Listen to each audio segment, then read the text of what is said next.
Hello, students, and welcome to the new chapter that is called Permutation and Combination. And this is the first lecture of this new chapter, Permutation and Combinations. देखो, this is a very interesting chapter है, बहुत ही easy chapter है। ऐसे कुछ ज़्यादा मतलब बहुत बड़े बड़े फार्मूला, बहुत ऐसे बड़े बड़े प्रॉब्लम कुछ नहीं है इसी चैप्टर में। बट इम्पोर्टेंट यही है कि इस चैप्टर की जो क्वेश्चंस को you have to understand the questions. अगर क्वेश्चन आपको समझ में नहीं आएगा तो प्रॉब्लम बहुत हो जाएगी। ओके, तो प्रॉब्लम सॉल्व नहीं होगा। देखो, इस स्पेशली इसी चैप्टर के जो क्वेश्चंस हैं आप देखोगे वीडियो, मतलब जहाँ भी आप पढ़ोगे कि टीचर जब सॉल्व करेगा तुम देखोगे टीचर सॉल्व करेगा हार्डली मैक्सिमम इसी टाइप किसी भी क्वेश्चन को ले लो 2 लाइन में 4 लाइन में क्वेश्चन खत्म। कैसा भी क्वेश्चन है, ठीक है, ऐसे 2-4 लाइन लिखोगे क्वेश्चन खत्म। तो बात यही है, लेकिन जब खुद की बारी आती है करने के लिए तो ये 2-4 लाइन भी नहीं लिखा जाता। बात को समझो, ये ऐसी चैप्टर है, मतलब क्वेश्चन अंडरस्टैंडिंग वाले क्वेश्चन है। आप उस चीज़ को ठीक से समझना चाहिए। उसको क्वेश्चन को समझने के बाद क्वेश्चन क्या पूछा exactly, what you have to answer, इसको तुम्हें फील करना होगा। उसके बाद you can answer the questions. Okay, and specially ये जो परम्यूटेशन कॉम्बिनेशन है, it's a process of counting. Okay, ये एक काउंटिंग प्रोसेस है एक्चुअली विदाउट काउंटिंग इट। मतलब हमें कुछ ऐसे ऐसे टर्म मिलेंगे कि ये कितने होंगे, काउंट करना पड़ेगा, लेकिन हम एक्चुअली काउंट ना करके उसकी वैल्यू निकालेंगे बेसिकली। ओके, फर्स्ट इन दोनों की थोड़ा थोड़ा मीनिंग जान लेते हैं कि ये चैप्टर का मतलब है क्या। ठीक है, इसमें हम पढ़ेंगे पहले तो 3 टॉपिक हैं। 3 टॉपिक मतलब एक है फंडामेंटल थ्योरम ऑफ काउंटिंग। ये सब काउंटिंग के बेस रिलेटेड है। फंडामेंटल थ्योरम ऑफ काउंटिंग और परम्यूटेशन एंड कॉम्बिनेशन, ये 3 चीज पढ़े। ओके, और उसके इन तीनों में जो एक कॉमन लिंक रहेगा, यूज होगा टूल्स मतलब हमें इस टाइप के प्रॉब्लम, परम्यूटेशन कॉम्बिनेशन के प्रॉब्लम करने के लिए एक टूल्स की ज़रूरत है, वो है फैक्टोरियल। उसके बारे में भी हम पढ़ेंगे। ठीक, पहले छोटा छोटा मीनिंग स्टार्ट देख लेते हैं। एक छोटा छोटा एग्जाम्पल देखिए इन तीनों की डिफरेंट टाइप ऑफ क्वेश्चंस, और उसके बाद हम फैक्टोरियल पे जंप करेंगे। देखो, फंडामेंटल थ्योरम ऑफ काउंटिंग में बेसिकली सपोज एक क्वेश्चन होगा, एक सिंपल, मैं लिख नहीं रहा हूँ, ठीक है, समझो बात को। फर्स्ट इसी वाले पार्ट में ये फंडामेंटल थ्योरम ऑफ काउंटिंग में suppose a student have 2 pens है उसके पास, स्टूडेंट नहीं, एक पर्सन, 2 पेन्स एंड 3 शार्ट्स है। उसके बाद क्या क्या है कि उसके बाद 2 पेन है, 3 शार्ट्स है। वो बिल्कुल नहा धो के फ्रेश होके आया है, उसको जाना है एक पार्टी। ठीक है, उसको एक पार्टी जाना है। Then in how many way he can wear the pair of dress, वो जो वो कितने तरीके से वो उस ड्रेस को पहन सकता है। एक pair of dress he can wear a pair of dress, मतलब उसके बाद 2 फ्रेंड है, मान लेते हैं कि P1 है और P2 है। 3 शार्ट है, मान लेते हैं कि S1 है, S2 है, S3 है। ठीक है, तो जब पहनेगा तो इन दोनों में से कोई भी एक पैंट पहन सकता है। तो in how many way he can wear a pant, मतलब 2 way, in how many way he can wear a shirt means 3 way. तो 2 क्या है? 2 is the number of way that he can wear a pant and 3 is the number of way he can wear a shirt. So total number is 6।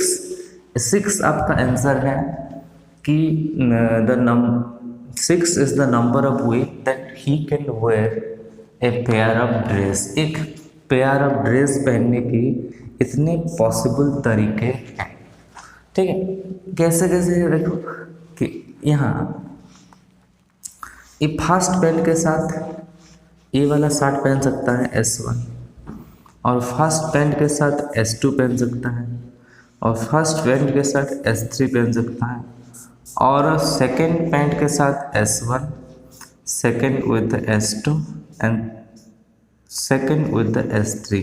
These are the following 6 way he can wear a dress।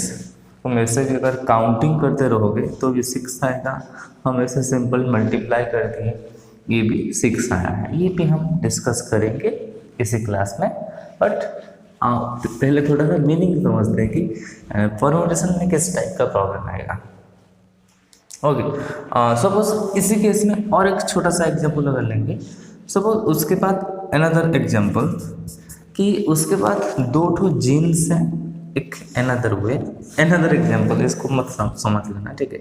उसके बाद 2 jeans हैं और 3 trouser है, और उसको बाहर कहीं जाना है। Then how many way he can wear a pair of dress. और इन यहाँ इस केस में लिखना है ट्राउजर मतलब क्या है, ऐसे पैंट ही टाइप का। ओके, बॉटम वेयर है, 2 जीन्स हैं, 3 ट्राउजर है। इन how many way he can wear A bottom wear, मतलब इस केस में 2 + 3 5 होगा, क्योंकि वो जीन्स और ट्राउजर को एक साथ तो नहीं पहन सकता ना। ओके समझ रहे हो ना, 2 जीन्स और 3 ट्राउजर को एक साथ थोड़ी पहनेगा। हाँ, कि पहले ट्राउजर पहन लिया फिर उसके बाद जीन्स पहन लिया, ये थोड़ी ना होगा। ये जीन्स और इस केस में ये है इंडिपेंडेंट डिफरेंट, मतलब एक बॉटम वेयर के लिए आपको एक पैंट, एक जीन्स नहीं तो एक ट्राउजर ही पहनना है। मतलब उसके बाद और कुछ भी बॉटम वेयर टाइप का होगा, लेकिन उसके बाद सब वही है। ओके, समझना बात को, ठीक है। तो बॉटम वेयर इस केस में बॉटम वेयर पहनने के लिए, ठीक है, दिस 2 आर इंडिपेंडेंट डिफरेंट, मतलब सिर्फ जीन्स से काम चल जाएगा, अपना जो कंडीशन है वो सेटिस्फाई हो रहा है, और सिर्फ ट्राउजर से भी काम ओके है। तो इसलिए इस केस में 2 + 3 5 हो जाएगा। तो ऐसे केस में, इंडिपेंडेंट केस में 5 हो जाता है। लेकिन इस केस में एक 1 पेयर ऑफ ड्रेस के लिए ये डिपेंडेंट है, मतलब बिना पैंट में ना पेयर कंप्लीट होगा, ना बिना शर्ट में पेयर कंप्लीट होगा। तो एक पेयर ऑफ ड्रेस के लिए हमें पैंट भी चाहिए, शर्ट भी चाहिए। ओके, बंदा बिना शर्ट के थोड़ी जा सकता है बाहर। कुछ लोग जा सकते हैं, लेकिन पार्टी में मत जाना विदाउट शर्ट्स। ओके, कुछ यही रूल्स है। ये फर्स्ट फंडामेंटल प्रिंसिपल की मीनिंग। अब सेकंड पे आते हैं कि परम्यूटेशन है क्या। परम्यूटेशन का सिंपल मीनिंग है, परम्यूटेशन का मीनिंग है अरेंजमेंट। ये भी हम पढ़ेंगे, ये थोड़ा सा इंट्रोडक्शन। क्या है ये? अरेंजमेंट। अरेंजमेंट मतलब क्या है? सजाना है हमको। बेसिकली हम डिफरेंट वे से उसको अरेंज करना है, मतलब हमें सजाना है, इसको थोड़ा सा इधर उधर करना है, बस वही है। ठीक है, मतलब इसका एक एग्जांपल अगर लेंगे आप कि आपके पास है, यहाँ 3 स्टूडेंट हैं, 3 स्टूडेंट है, एक ए है और एक बी है, एक सी है। ओके, ये तीनों बैठेंगे एक ही बेंच में, मतलब एक 3 सीट में बैठेंगे। ऐसे 3 सीट्स हैं, they going to sit in this 3 seats. In how many way we can arrange or they in how many way they can seat in this 3 seat, इन 3 सीटों में वो कितने अलग अलग तरीके से, कितने कितने अलग अलग अरेंजमेंट से वो बैठ सकते हैं। देखो मतलब ऐसा भी हो सकता है कि पहले ए बैठेगा, उसके बाद बी, उसके बाद सी बैठ सकता है। और क्या पॉसिबल हो सकता है, पहले ए बैठेगा, उसके बाद सी, उसके बाद बी। और क्या पॉसिबल चॉइस हो सकता है कि पहले बैठ जाएगा भाई हमारा बी, उसके बाद ए, उसके बाद सी, और बी सी ए हो सकता है। और क्या हो सकता है, सी ए बी हो सकता है, और सी बी ए हो सकता है। This are the okay different combination, different permutation that he can with। ठीक है, ये सी बी ए दिख रहा है कि नहीं पता नहीं, समझ लो। और यहाँ लिख देता हूँ सी बी, उसके बाद A. This are the different arrangement. और क्या होगा, क्या और कुछ नहीं होगा। ये परमुटेशन बेसिकली इस फंडामेंटल प्रिंसिपल के काउंटिंग के कुछ स्पेशल, कुछ नेक्स्ट लेवल है। इसका कुछ नेक्स्ट लेवल डिफरेंट चॉइसेस के साथ ये है। तो यहाँ भी आंसर कितना, यहाँ तो सॉरी, तो इस केस में जो आंसर रहेगा वो होगा 6 आ रहा है। ये अरेंजमेंट की बात है, ठीक है, मीनिंग बता रहा हूँ, उसके बाद हम करेंगे। थर्ड है आपका कॉम्बिनेशन। कॉम्बिनेशन का सिंपल मतलब है सिलेक्शंस। तुम सुने होगे, क्रिकेट मैच तो देखते होगे ना, एक 15 का स्क्वाड्स है। In what combination should India play their first test against Australia और व्हाटएवर। अच्छा सुने कोई बहुत न्यूज़ में, in what combination India should play against अगर फर्स्ट टेस्ट अगेंस्ट ऑस्ट्रेलिया और फर्स्ट वनडे और first T20 whatever it may be against any team. तो इस केस में जो 15 में से तो डिफरेंट कॉम्बिनेशन, मतलब 15 में से 11 ही खेलेंगे ना, 11 तो ही मतलब खेलेंगे। तो 11 किस को हम सिलेक्ट करेंगे, हमें 15 में से 11 लोगों को सिलेक्ट करके खिलाना है उसी केस में, ठीक है। सपोज और एक छोटा सा अगर एग्जाम्पल है, आप यहाँ 3 ठो, ये तो 15 वाला थोड़ा सा लंबा हो गया, इस क्वेश्चन को भी करेंगे, ठीक है।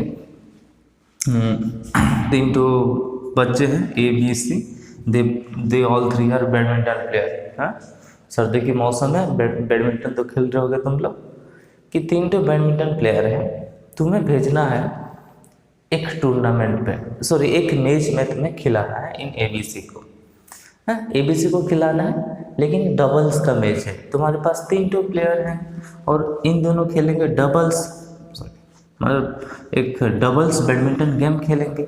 मतलब ऑब्वियसली इनमें से दो लोगों को ही जाना है, 3 लोग को थोड़ी जाएंगे, 2 लोग ही खेलेंगे ऑब्वियसली, ठीक है। तो इन हाउ मेनी वे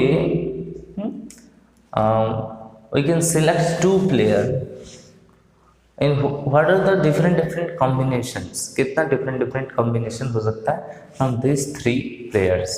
तो हो सकता है कि A और B खेलेंगे, C नहीं खेलेगा। हो सकता है A और C खेलेंगे, B नहीं खेल सकता। हो सकता है B C खेलेंगे, A नहीं खेल सकता। अगर इसी टाइप पे A B और अब यहाँ B A लिखोगे, हाँ, तुम बोलोगे A खेलेगा और B खेलेगा। अब मैं बोलूँगा A B खेलेगा और A खेलेगा, डिफरेंस क्या है, कुछ नहीं है। सो कॉम्बिनेशन मतलब सिलेक्शन है, एंड परमुटेशन मतलब अरेंजमेंट। परमुटेशन में देखो कहानी, यहाँ ABC और ACB, these are 2 different permutations. मतलब थोड़ा सा इधर उधर ऑर्डर उधर उधर हो गया। ऑर्डर मतलब हमारा जो सीक्वेंस है, सीक्वेंस थोड़ा सा उधर उधर हो गया ना, तो परमुटेशन चेंज हो जाएगा। लेकिन कॉम्बिनेशन में सीक्वेंस की कोई इम्पोर्टेंस है नहीं, मतलब AB को BA लिखो कोई दिक्कत नहीं, ABC को CAB लिखो कोई दिक्कत है ही नहीं, ठीक है। तो ये बेसिकली सिंपल मीनिंग है परमुटेशन कॉम्बिनेशन की। ये 3 पार्ट के बारे में हम डिस्कस करेंगे, ओके। आई होप आपको थोड़ा सा मीनिंग के बारे में पता चला होगा। उसके बाद हम डिस्कस करके factorials. Okay, the factorial.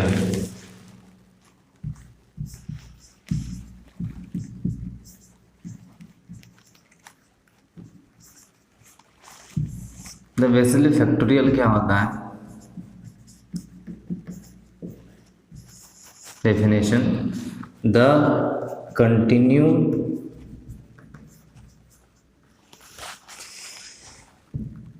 continued multiplication of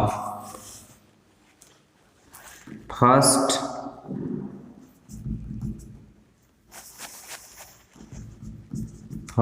n natural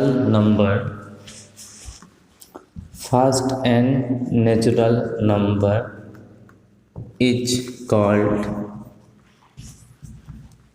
the n factorial.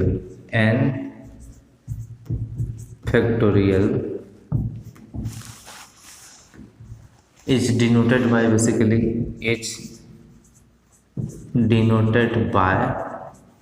ऐसे n और यहाँ एक्सक्लामेटरी मार्क, ठीक है।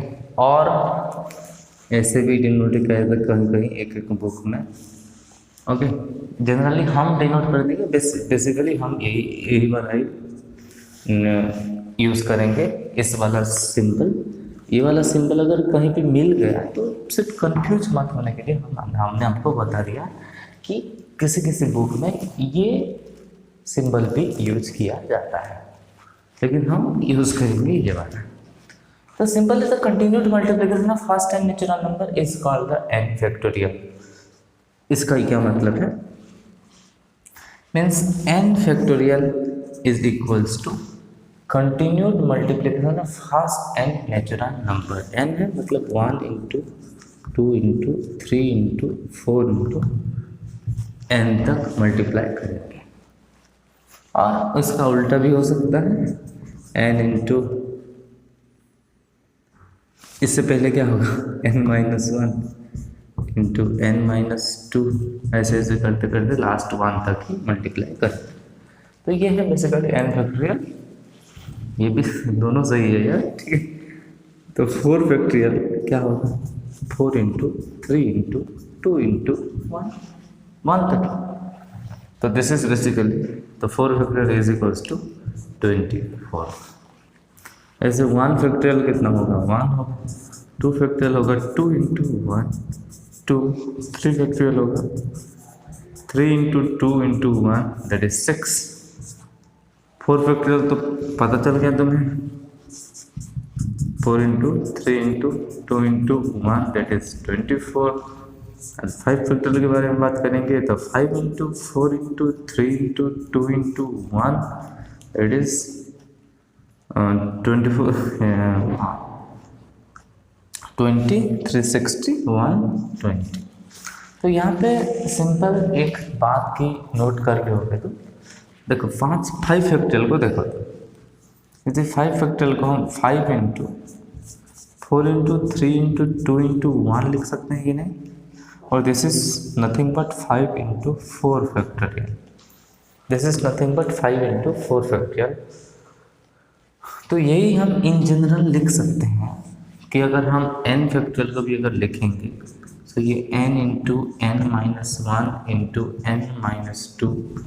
n-2 इंटू ऐसे इंटू करते 1 तक, ठीक है। So this is nothing but, इसको ध्यान से देखो तुम, n into n-1 into n-2 into 1। ये क्या है बेसिकली, n-1 का फैक्टोरियल है कि तो can say n into n-1 का फैक्टोरियल। तो सिंपल यहाँ एक सिंपल बहुत ही शानदार formula, n factorial is equals to n into n-1 factorial. Very important formula, simple, ठीक। तो n factorial is equals to n into n-1 factorial, ठीक है। और इसकी और काफ़ी हद तक भी जा सकते हैं, एन फैक्टोरियल को भी लिख सकते हैं एन इंटू इस एन माइनस वन फैक्टोरियल को एन माइनस वन इंटू उसके एक नीचे एन माइनस टू, तो n minus one into n minus two factorial भी लिख सकते हैं। तो n factorial can be written as n into n minus 1 into n minus 2 factorial as well, or this is also can be written as n into n minus 1 into n minus 2 into n minus 3 factorial भी हम लिख सकते हैं। तो depend करता है हमारा ज़रूरत क्या है, हमारा ज़रूरत के हिसाब से हम थोड़ा थोड़ा मॉडिफाई करेंगे इसको, ठीक है। हम ऐसे चाहे कितने कितने तक भी लिख सकते हैं। अगर इसके बाद इस फैक्टोरियल साइन को हटाएंगे तो यहाँ n माइनस फोर फैक्टोरियल भी एडअप कर सकते हैं, ठीक है। इसी के हिसाब से हम अपनी फॉर्मूला यूज़ करेंगे, ठीक है। समझ में आ गया। तो यहाँ डिफरेंट यही है कि हम चाहे यहाँ भी 8 factorial is equals to 8 into 7 factorial होगा। 8 factorial also can be 8 into 7 into 6 factorial भी होगा, ठीक है। ऐसे ऐसे ये हो सकता है, ठीक है। Okay,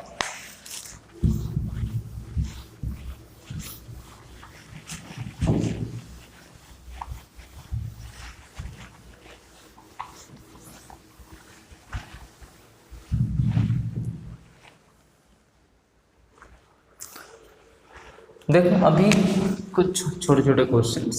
suppose find 20 factorial by 18 factorial. देखो यहाँ कैसे कैसे यूज़ होगा ये वाला मेथड्स। हम नीचे हैं 18 फैक्टोरियल, तो हमें इसको 20 फैक्टोरियल को हम एक ऊपर में एक 18 फैक्टोरियल वाला टर्म बनाएंगे, जैसे कि कैंसिल हो जाएगा इसी फॉर्मूला। तो इसको हम लिख सकते हैं 20 इंटू उसके एक कम 19 इंटू 18 फैक्टोरियल लिख सकते हैं। कौन सी वाला फॉर्मूला? ये वाला फॉर्मूला यूज़ हुआ, क्योंकि इस केस में हमें नीचे 18 फैक्टोरियल दिखाना है। 18 फैक्टोरियल नीचे आ गया, यहाँ भी 18 फैक्टोरियल, यहाँ भी 18 फैक्टोरियल, ये सब मल्टीप्लाई हुए हैं, तो ये बदले हो गए कैंसिल। तो आंसर आपका आ गया 19 इंटू 2 38 में इज 380। तो यहाँ पे ऐसी ज़रूरत है नहीं कि हम 20 इंटू 20 फैक्टोरियल का वैल्यू निकालेंगे, 18 फैक्टोरियल का वैल्यू निकालेंगे, उसके बाद हम तो उसको डिवाइड करेंगे।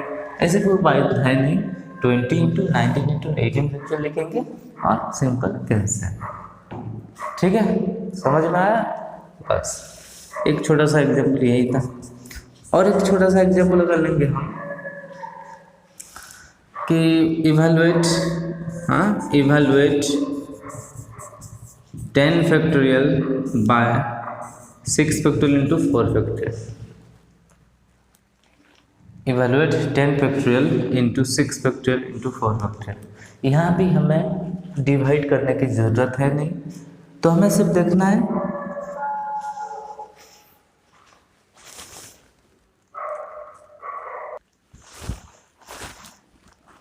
सो this is 10 factorial 6 factorial 4 factorial. So यहाँ 6 है, यहाँ 10 है, तो हम 10 को 6 तक लाएंगे और उसके बाद वो कैंसिल हो जाएगा। देखो 10 factorial can be written as 10 into 9 into 8 into 7 into 6 factorial.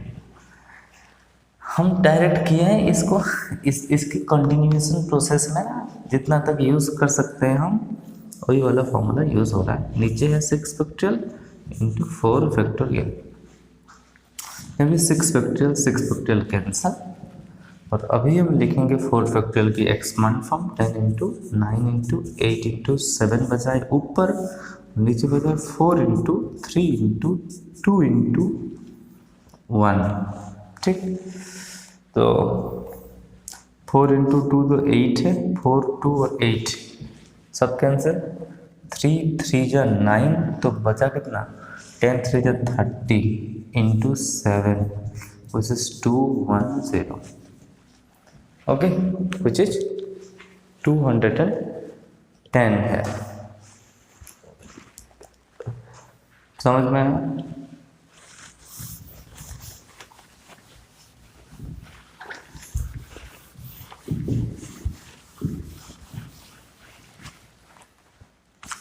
देखो अगर एलसीएम की बात करेंगे, एलसीएम और एचसीएफ की बात करेंगे दो फैक्टोरियल के बीच में, सपोज यही है कि LCM of n factorial and n plus 1 factorial is n plus 1 factorial, क्योंकि n factorial is a factor of n plus 1 factorial। ठीक है, जो ये n factorial है वो n plus 1 factorial की एक फैक्टर है, समझ रहे हो कि नहीं? क्योंकि n plus 1 factorial, क्यों कि n plus 1 factorial can be written as n plus 1 into n factorial हम लिख सकते हैं कि नहीं इसको, ठीक है, तो इसलिए फैक्टर ही है।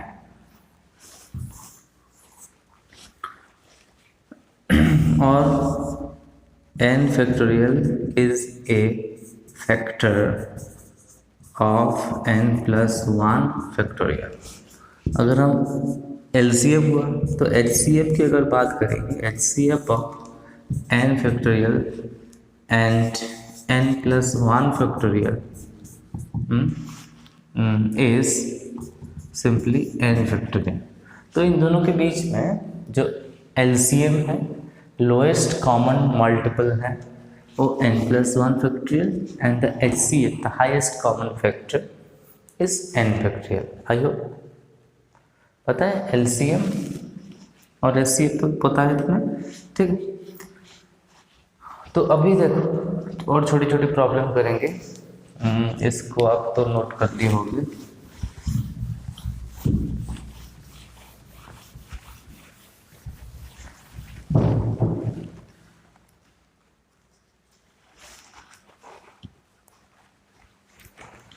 Suppose 1/4 factorial plus 1/5 factorial is equal to x/6 factorial. Question है एंड फाइंड x, ठीक है। देखो तो हमारे पास है 1/4 factorial plus 1/5 factorial is equal to x/6 factorial. इन दोनों को ऐड करेंगे तो इन दोनों का एलसीएम लेना पड़ेगा। देखिए तो एलसीएम इन दोनों का कितना है, 5 फैक्टोरियल है, ठीक है। इन दोनों का एलसीएम है 5 फैक्टोरियल, तो ऑब्वियसली यहाँ पे कितना मल्टीप्लाई करने से ये 5 फैक्टोरियल हो जाएगा। ऑब्वियसली 5 फैक्टोरियल होने के लिए हमें मल्टीप्लाई करना पड़ेगा 5, इजंट इट? समझो यहाँ 5 और यहाँ 5 मल्टीप्लाई करने से ये 5 फैक्टोरियल हो जाएगा, इसलिए 5 प्लस ये तो 1 है is equals to x/6 factorial. तो this is 6/5 factorial is equals to x/ इसको लिखेंगे 6 इंटू 5 फैक्टोरियल, और ये दोनों हो जाएंगे कैंसिल, और जो x की वैल्यू हो जाएगा 36। x की वैल्यू हो जाएगा 36। तो बेसिकली ऐसी क्वेश्चन में अगर आपको 1 मार्क की ऐसी क्वेश्चन आएगा, सपोज आएगा कि 1/n factorial plus 1/n plus 1 factorial is equals to x/n plus 2 की फैक्टोरियल है। मतलब ये तीनों से कंजिक्यूटिव होना चाहिए या 1/x होना चाहिए। तो बेसिकली इसी टाइप की जो प्रॉब्लम में जो x की जो वैल्यू आता है, okay, x is equals to basically n plus 2 का स्क्वायर होता है। मतलब इसके नीचे जिसका फैक्टोरियल होगा उसका फैक्टोरियल का स्क्वायर होगा, क्योंकि एलसीएम में n प्लस 1 फैक्टोरियल और यहाँ n plus 1 plus 1 n plus 2 है, और यहाँ n plus 2 into n plus 1 factorial, n plus 1 की कैंसिल हो जाएगा, तो n plus 2 into n plus 2 n plus 2 का होल स्क्वायर। मतलब ये जैसे हुआ, अगर थोड़ा सा फास्ट हो गया, ये जैसे हुआ एग्जैक्टली ऐसे ऐसे करोगे तो ये हो जाएगा, ठीक है। बस नोट कर लो इसको, कुछ और प्रॉब्लम करते हैं।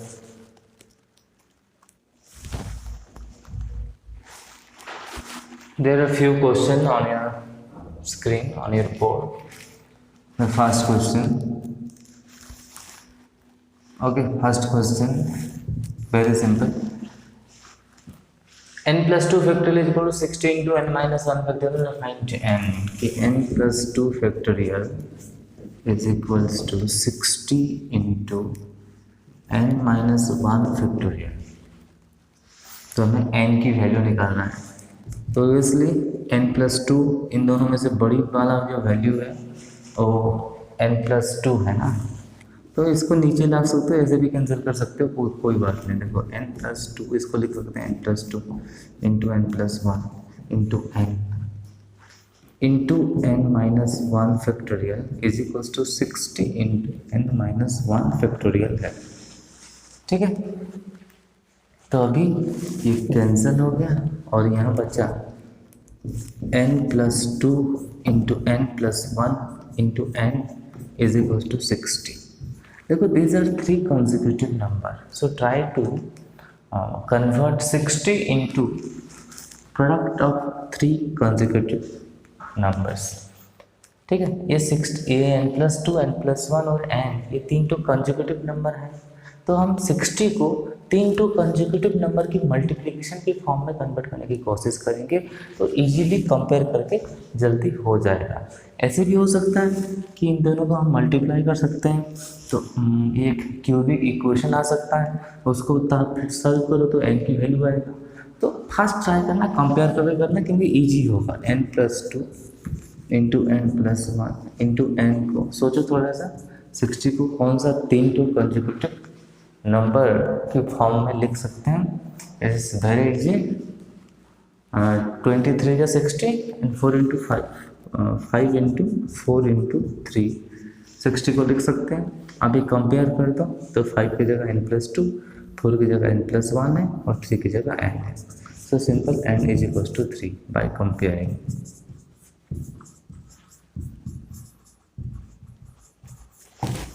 Okay, so the second question, it is simple homework for you.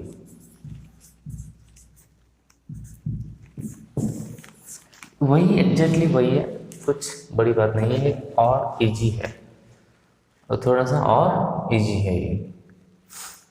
ठीक है, बस क्वेश्चन नंबर 3 पे मूव करते हैं। If 2n factorial and this n factorial 2n factorial by 3 factorial 2n minus 3 factorial and this is are in the ratio 44:3, then find n। so direct लिखते हैं ratio 2n factorial by 2n minus 3 factorial 3 factorial is to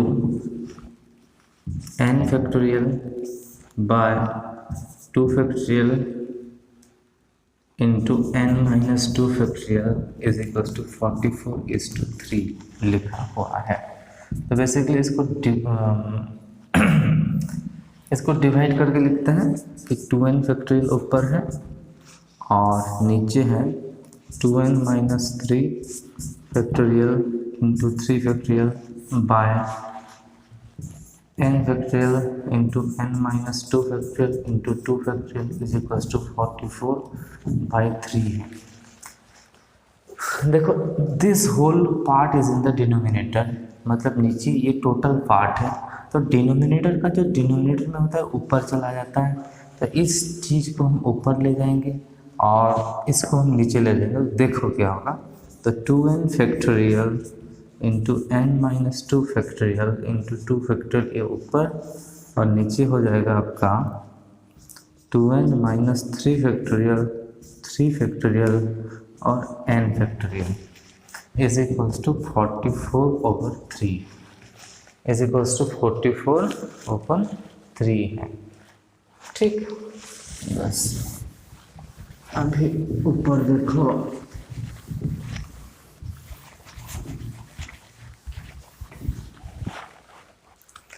तो 2n factorial को 2n को देखो, इसके नीचे कौन छोटा सा नंबर, देखो n के साथ अगर कंपेयर करोगे तो बहुत छोटा हो जाएगा 2n और n, अगर 2n माइनस 3 तक लेके कैंसिल करेंगे इजीली। देखो तो 2n फैक्टोरियल को लिखेंगे 2n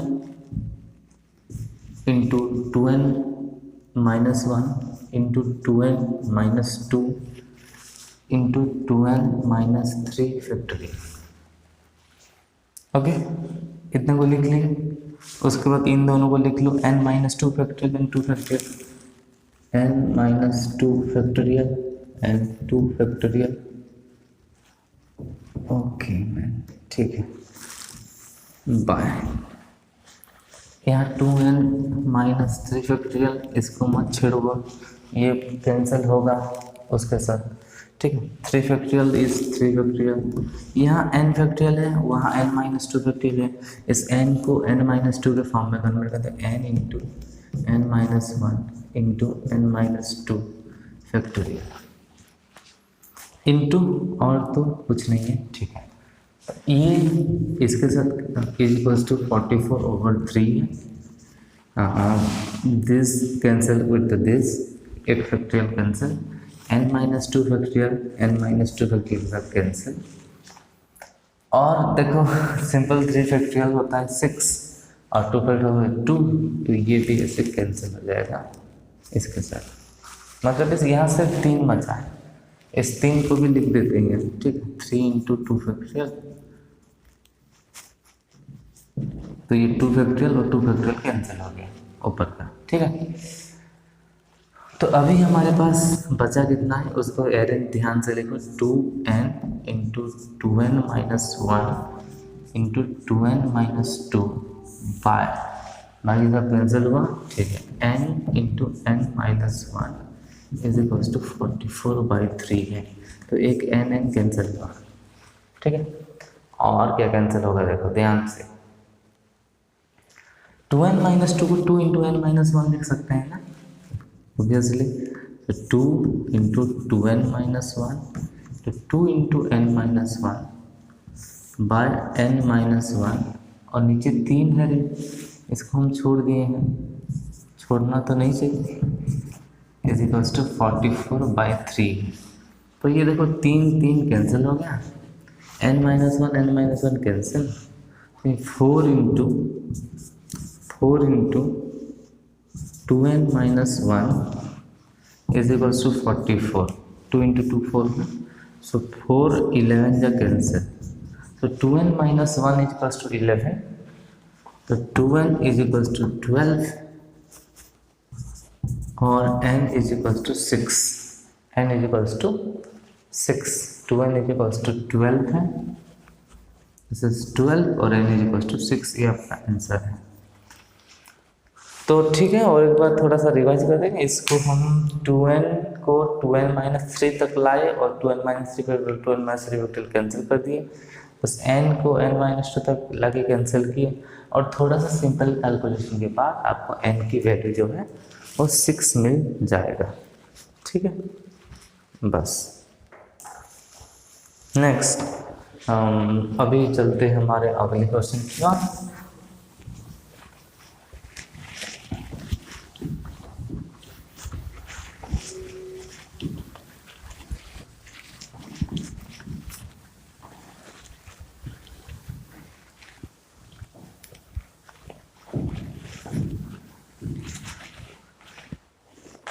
ये है प्रूव दैट वाला क्वेश्चंस, तो प्रूव दैट यही है, इवेंचुअली दोनों एक ही सेम टाइप का क्वेश्चंस है।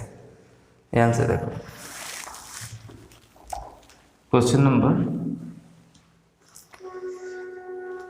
4, फर्स्ट सेकेंड पार्ट को इसको प्रूव कर देते हैं, और दोनों सेम है, कोई दिक्कत वाली उतनी बात है ही नहीं, ठीक। ओके, दोनों हो गए। पहले ऊपर लिखा है, ऊपर लिखा 2n का फैक्टोरियल बाय n फैक्टोरियल, इसको प्रूफ तो क्वेश्चन तो लिखा हुआ है और मैं नहीं लिखना चाहता हूँ, ठीक। हाँ बस हुआ कितना, दिस इज, इसको हम लिखेंगे क्या, 2n into 2n-1 into 2n-2, अब तो यहाँ बीच में n भी आएगा, फिर 1, okay, divided by n factorial, समझे आप, ठीक है। 2n इंटू 2n-1 इंटू वो सब आएगा, तो a 1 भी आ रहा है, ठीक। इज इक्वल्स टू, बेसिकली देखो यहाँ दो टाइप के नंबर्स हैं, एक है ऑड नंबर्स और एक इवन नंबर्स, ठीक है, पहले ऑड नंबर को एक साथ लिखते हैं, इवन नंबर को एक साथ। तो ऑड नंबर में पहले इस साइड से लिखो, कोशिश करो। पहले 1 है, यहाँ थोड़ी देर बाद 3 भी होगा, उसके बाद 5 होगा। जैसे लास्ट ऑड नंबर क्या होगा हमारे पास 2n एक इवन नंबर है ना, so 2n - 1 is our last odd number. और सारे इवन नंबर को एक साथ लिखेंगे तो ऑब्वियसली 2 होगा, 4 होगा और अप टू लास्ट 2n होगा बाय n फैक्टोरियल। तो किसको कंफ्यूज होगा ना, this is nothing but 1 × 2 × 3 up to n × n + 1 × etcetera 2n - 2 × 2n - 1 × 2n, ये सब लिखा हुआ है एक साथ। ठीक है, बस अब तो सिंपल हो गया कहानी। देखो 135 हमें मिल गया ऑलरेडी, तो लिखो 1 × 3 × 5, इसको और छेड़ना नहीं है, इसको रहने देना है। अभी 2 4 जैसे 2n को, इसको क्या करेंगे, 2 को लिखते हैं 2 × 1, 4 को लिखते हैं 2 × 1 4 को लिखते हैं 2 × 2, उसके बाद 6 होगा, 6 को लिखते हैं 2 × 3, ऐसे लास्ट में जो n हुआ उसको लिखते हैं 2 × n बाय हमारे पास क्या है n फैक्टोरियल है कि नहीं, समझे आप? दिख रहा है ना कि नहीं दिख रहा है आपको?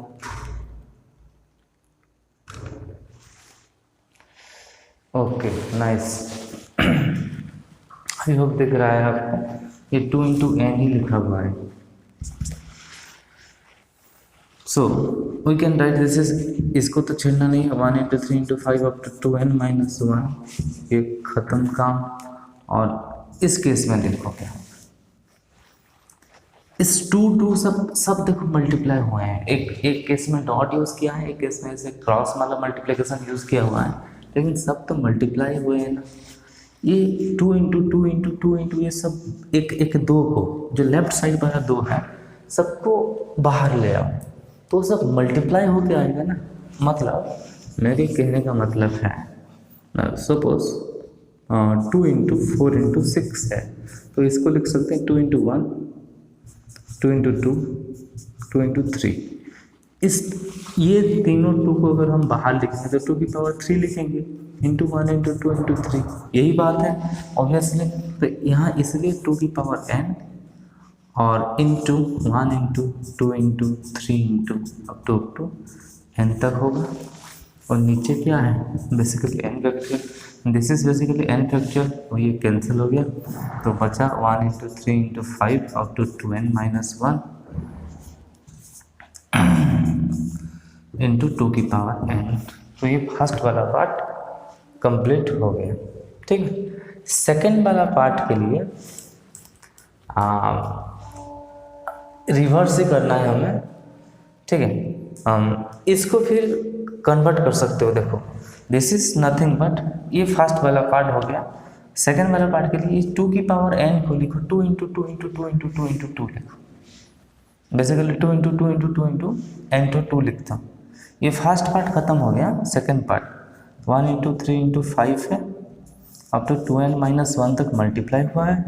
इसको हम लिखते हैं 2 × 2 × 2 × ऐसे n × 2 मल्टीप्लाई हुआ है सर। इन दो को एक से के साथ मल्टीप्लाई करो तो ये 2 × 1 = 2, 2 × 3 = 6, ये तो इससे होगा तो 10। देखो तो ये सब मल्टीप्लाई हुआ है, मतलब ऐसे प्लस नहीं हुआ है कि 1 2 सबके साथ मल्टीप्लाई हो जाएगा। ये मल्टीप्लाई एक के साथ ही मल्टीप्लाई हो रहा है। ऐसे ऐसे total there are n terms है ना, देयर आर n टर्म्स, ये n2 टर्म्स है, total 2n number, n2 odd number, n2 even number, ऐसे ही n2 ऑड नंबर है, तो बेसिकली n फैक्टर्स है। अगर सिर्फ इसी क्वेश्चन आया तो ऊपर से नीचे, नीचे से ऊपर जैसे कर सकते हो, कोई प्रॉब्लम नहीं है। यहाँ से भी तुम ये कर सकते हो, इसके बाद n फैक्टोरियल मल्टीप्लाई कर सकते हो, कुछ भी कर सकते हो, you can do it. I hope आपको समझ में आया होगा। ठीक है, okay. That's it for today's class. आज के लिए बस इतना ही। आज हम पढ़े, थोड़ा सा मीनिंग के बारे में पता चला हमें कि फंडामेंटल थ्योरम ऑफ मल्टीप्लिकेशन क्या है, परमुटेशन क्या है, कॉम्बिनेशन क्या है, and we talked about the factorials. In the next class, we briefly discuss about the fundamental theorem of multiplication. So, that's it for today's class. Bye bye. Take care. See you in the next class. Okay.